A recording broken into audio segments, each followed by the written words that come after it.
Terima kasih pimpinan. Assalamualaikum warahmatullahi wabarakatuh. Pimpinan dan teman-teman anggota Komisi 6, Pak Menteri beserta jajaran Kementerian Koperasi, Pak Teten. Pertama tentu saya melihat halaman 7 Pak Menteri berkaitan dengan evaluasi anggaran tahun 2022. Tentu saya memberikan apresiasi ini 12 tahun berturut-turut mendapatkan WTP. Tentu ini selamat buat Pak Teten ya. Yang kedua tentu saya melihat juga di Pagu Anggaran 2023 Pak Teten, sebelah kanan sini Pak Teten. Jadi 2023 saya melihat ini realisasi sampai 6 Juni ini masih 19,27%. Ya tentu kita berharap dengan bulan Juni ini masih jauh dari harapan Pak Teten. Ini mudah-mudahan ini segera bisa digerakkan sektor supaya realisasi anggaran ini bisa maksimum. Yang kedua berkaitan dengan evaluasi penyelesaian koperasi bermasalah nih Pak Teten. Kita tahu betul ini yang membuat heboh. Saya yakin di beberapa tahun terakhir kita tahu betul ada sekitar 8 koperasi bermasalah, dari mulai KSP Sejahtera Bersama, KSP Indosurya, KSP Paciko, Inti Sejahtera, dan juga yang lain-lain. Tentu saya melihat sudah ada langkah konkret terhadap penyelesaian koperasi bermasalah. Saya lihat di sini rinciannya 1, 2, 3, sampai 8, termasuk juga tagihannya, pembayarannya, jumlah asetnya. Tentu kita berharap ini betul-betul konsen nih Pak Menteri. Artinya apa?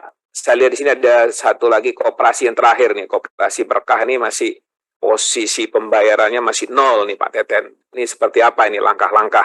Termasuk yang lain-lainnya ada yang masih 0,16% dan juga masih ada yang 3,6%. Ini mudah-mudahan ini juga saya yakin Kementerian Koperasi ini bisa memberikan solusi yang baik.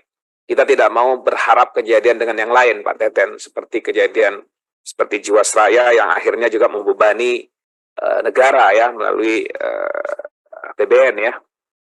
Yang berikutnya tentu terkait dengan masalah koperasi juga Pak Teten, yang saat ini terus menjadi concern kita bersama karena memang penyelesaiannya tidak mudah, memang perlu ada satu strategi khusus yang terpadu mulai dari regulasi yaitu Undang-Undang Nomor 25 Tahun 92 tentang perkoperasian, termasuk juga penyesuaian kebutuhan dan pengetahuan masyarakat terkait koperasi yang sehat, sistem pengawasan dan evaluasi dari pemerintah terhadap segala aktivitas dari koperasi yang ada di Indonesia, hingga penerapan sanksi jika memang terdapat pelanggaran terhadap penyelenggaraan kegiatan perkoperasian.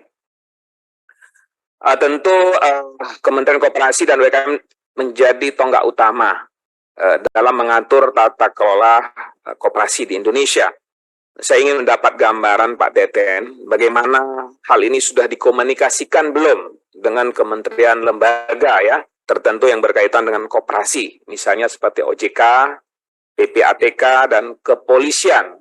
Apakah memang diperlukan untuk adanya satu rancangan ataupun undang-undang terhadap pembaruan terhadap undang-undang koperasi? Saya yakin ini perlu.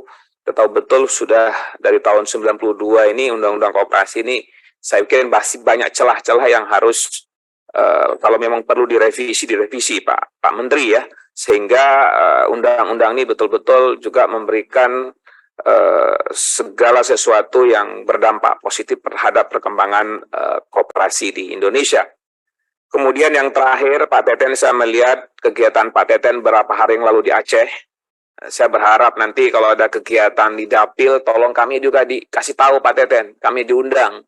Jadi sehingga kita tahu betul apa yang Pak Teten, saya ingat Pak Teten waktu itu saya dengan Pak PJ Gubernur menghadap Pak Teten ya, ada beberapa program di Aceh, tolong setiap kegiatan seperti ini, tolong dilibatkan kami dari Komisi 6 ini. Jadi kita tahu betul, kita akan mendukung Pak. Saya akan dukung sepenuhnya selama itu betul-betul kegiatan yang dilaksanakan berdampak positif buat kepentingan masyarakat di daerah.